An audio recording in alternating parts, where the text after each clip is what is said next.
If there's nothing wrong with psychopathic, then why the fuck is everybody leaving? You know, that's a good fucking question. My 2 cents, motherfucker.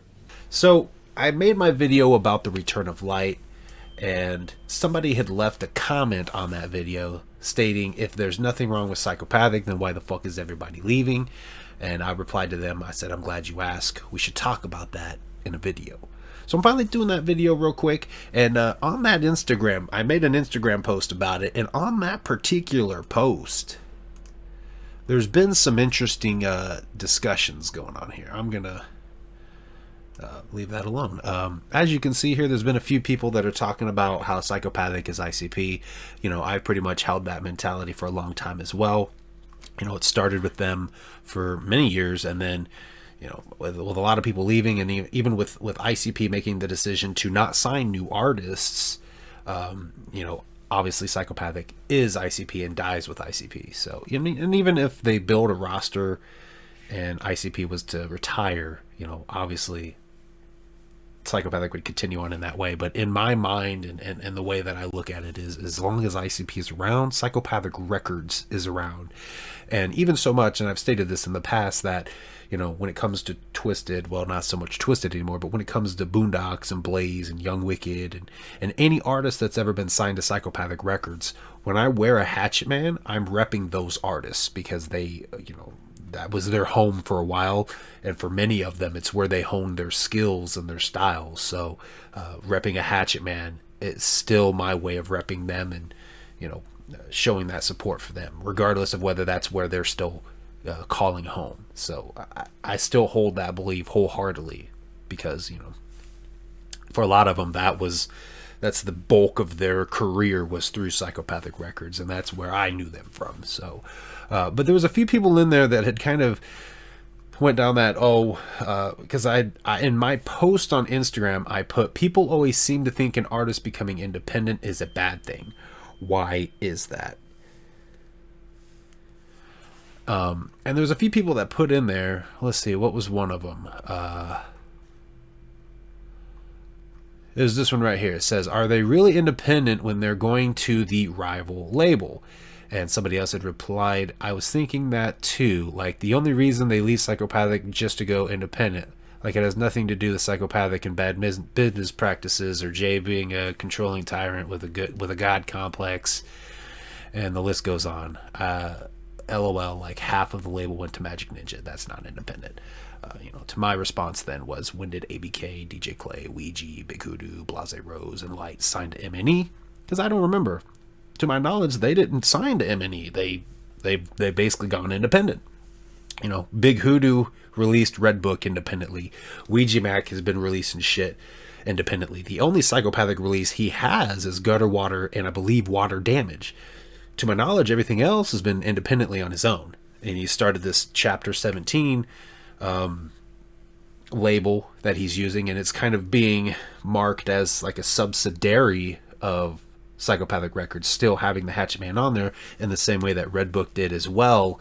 You know, but they're not technically Psychopathic Records releases. They just kind of have that stamp of approval, and, you know, basically just showing they're affiliated still with Psychopathic Records, pretty much like ICP wanted Twisted to do. Still put that on there and still show like the affiliation to where they came from. But, you know, obviously, well, that's not what we're talking about. But what I wanted to talk about was, I mean, really, it feels like, and it seems like there's this mindset of, if you're not on a label, then you're, you know, something happened. You know what I mean? They think that there's bad blood with the record label. They think that, you know, they think that the label is doing bad. They think that you didn't do good, so they booted you off. And it's really kind of not the case, I feel. There's a lot of tools out there right now for artists to be doing the shit on their own and doing it solo, to the point of, what really can a label offer an artist? The biggest thing being paying for studio time, you know, fronting the cash to have your CDs or your music pressed into CDs, maybe even merchandise to take you out and have you tour, shit like that. Did I say merchandise? I think I said merchandise. And a big one too is also promotion. You know, if they sign an artist and they're using their platform to promote this artist, then obviously that artist gains an audience. But with social media, that's one thing that that artists really don't need a label for anymore. Same way with merch, because of streaming blowing up the way it has, there's a lot of merchandising websites out there that you can have merch made. So it really kind of boils it down to being able to pay for studio, basically funding studio time, funding distribution, or, manufacturing, I should say, of like your music. But even then, there's so many artists out there. In a lot of ways, it is watered down because everybody and their mom wants to make music. But that has created resources that people are able to do that. So the ones that, and I want to say this nicely, so the artists that are talented can get themselves out there and grow, get their music out there and grow and gain an audience. So, I mean, at this day and age, I really don't see what being signed to a label benefits you as an artist, besides, fronting the cash. But if you have the funds to yourself, like if you have the funds available to do it yourself, why not do it yourself? Ritz did it. He fulfilled his 4-album contract with Strange Music and went solo. And now he's doing shit on his own and he's doing great. Chris Calico recently left. Ubiquitous is going to be going solo. I do believe he's no longer with Strange Music as well. And a lot of that too, I think a lot of people look at it as, well, if you're not with the label, there must be bad blood. But there's also contracts that are signed. Now, Psychopathic, ICP has stated with Psychopathic Records, they really never signed those kind of deals. The artists were able to come and go as they pleased. I don't know what kind of contracts they did sign with Psychopathic Records, but, it seems to me like there's this big confusion about, if you're not with a label, then there's something wrong with you as an artist or with the label as a whole.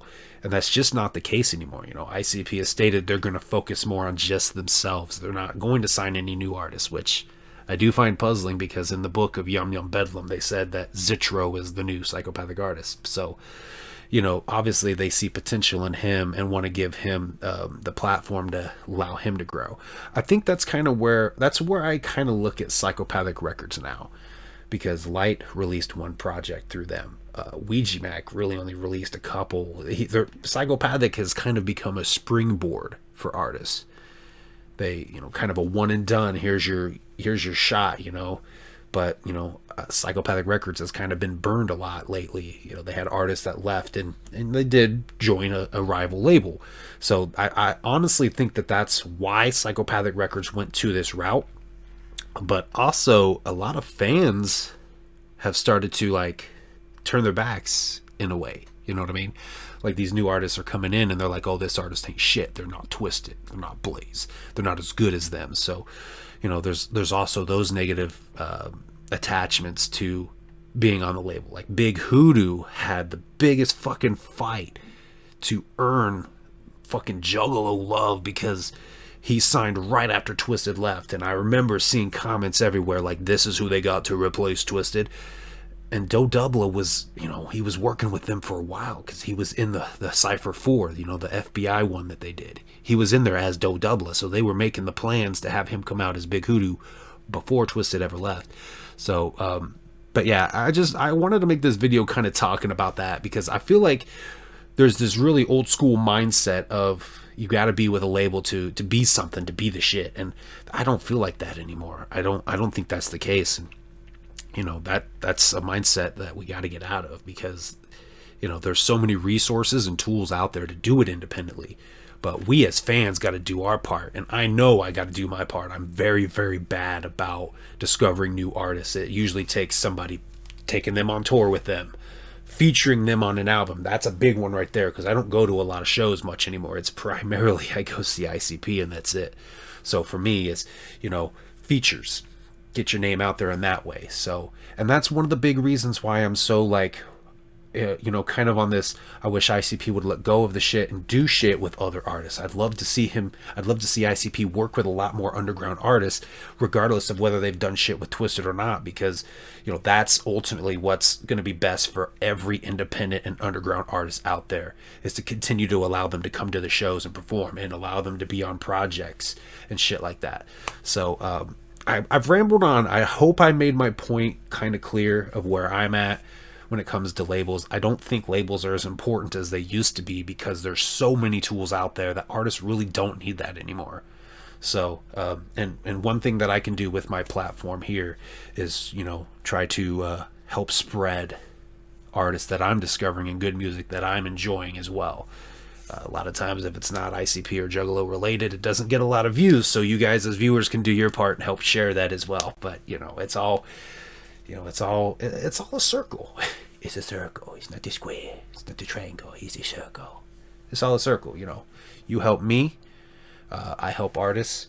Artists continue to make dope music. It's all ever flowing. And then the same way, if you find an artist that you really enjoy, tell your fucking homies about it. If you have somebody you're like, oh, you're gonna love Low-Key, fucking introduce them to them. That's pretty much where it's at right now.